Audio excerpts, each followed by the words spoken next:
కూటమి ప్రభుత్వం సహకారంతో యాగంటి క్షేత్రంలో పలు అభివృద్ధి పనులు జరుగుతున్నాయని మంత్రి బీసీ జనార్దన్ రెడ్డి అన్నారు.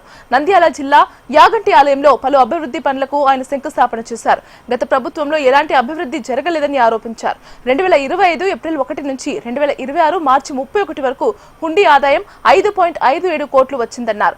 3.30 కోట్ల వ్యయంతో 16 రూమ్లు, 2 డార్మిటరీలు, 8 షాపులను నిర్మిస్తామన్నారు.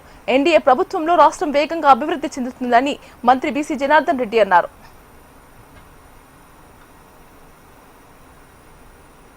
2001-4-25 నుండి 31-3-26 వరకు 5,57 లక్షల రూపాయలు భక్తులకు ఈ యొక్క దీనికి యాగంటి పుణ్యక్షేత్రానికి ఆదాయం వచ్చింది.